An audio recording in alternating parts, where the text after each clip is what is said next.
This paddock on a farm just outside of Baralaba in central Queensland is peaceful and quiet as paramedic Vaughan Mason and grain grower John Lawson visit his silo.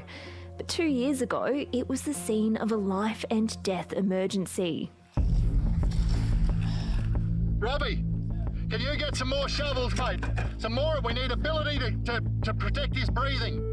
John had stepped into the silo to help release the grain, not realising there was a void underneath and was quickly buried above his neck. I could imagine when you're drowning in water, it'd be much the same. And a lot of things go through your mind, and you think to yourself, hey, Jesus, this might be it. How's that, John? You right, mate? Yeah. The buyers who were loading the grain quickly called emergency services, alerting police and the lone local paramedic. As a first responder in a small community, Vaughan knew he'd likely know the person in need of help. I knew the property, so you have an idea of potentially who it could be. John, in the silo, they were graining out.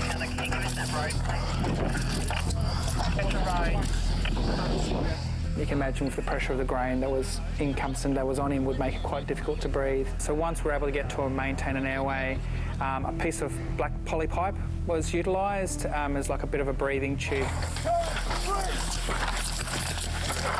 It was touch and go for more than an hour as a small group worked calmly and methodically to free John. At that point, you can imagine that we don't know any other underlying injuries, and we're trying to work out medical conditions as well, which can sometimes complicate these types of situations. It was a very, very hot day. A firefighter, with help from a retired firey, arrived just in time to cut into the silo, releasing the grain and avoiding tragedy. The jubilation of once we were out and everything else, just like everyone just took a deep breath. Vaughan rushed John to the Baralaba Hospital and shortly after the Rockhampton Hospital, 140 kilometres away, where he spent the next week. They monitored me and Rocky. I was having 2 x-rays a day. I had to get the grain flushed out of my left ear because my ear was full of grain. He made a full recovery and returned to his farm.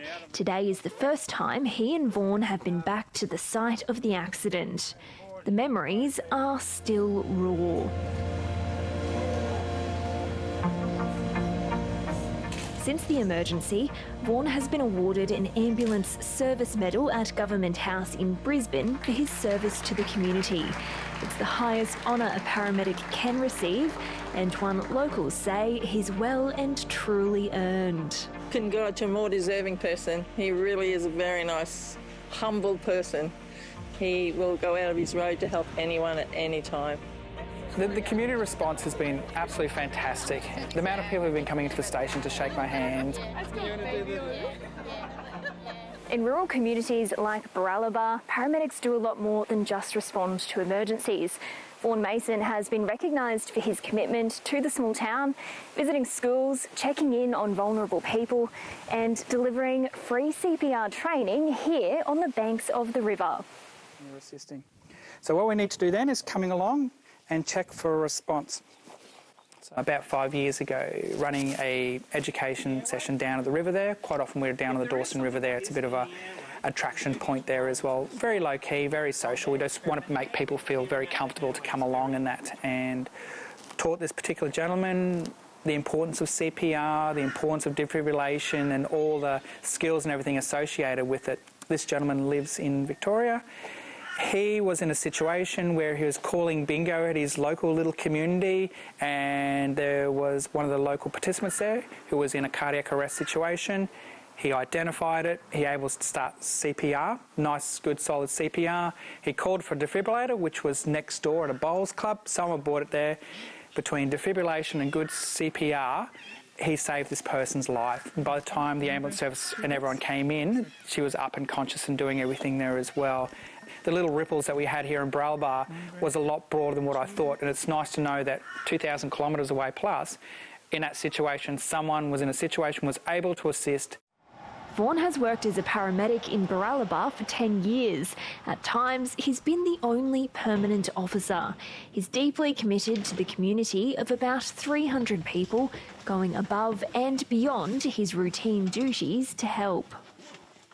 Because we don't have a second permanent officer, that's a bit of a challenge for him because he's always looking for officers to come and relieve while he's away. He does so much that we don't see outside of here. Like, he's always teaching when he's on his days off, and he just doesn't know how to say no. He's very resilient. He'll find a way. If there's something going on or something that needs to be corrected or fixed, he'll find a way to do it. Whether it's the man next door being hurt, he pops in next door. There's an older couple next door. He goes in there just to see if they're okay, like they're in their 90s, and he'll try and fix whatever they need. If they need a meal, he'll go and get it for them. It's nothing more proud when little areas can come together and achieve absolutely amazing things in that. And it's very, very humbling to be part of that and part of a small, big story sometimes. The job and town he clearly loves. You get to know the community so well, you know how much grain they're taking out, you know how much cattle they have and that. And for John, he's a lifesaver. He is real valuable. He's an asset. I've known people that are sick, but they'll wait because they work 8 on, 6 off. They wait for him to come back to call the ambulance to come to the hospital. So, yeah, the people really like Vaughan here. The training that he does of people is fantastic. The communication that he's got with the public is great. Yeah, I could rattle on all day, but no, he's a good bloke.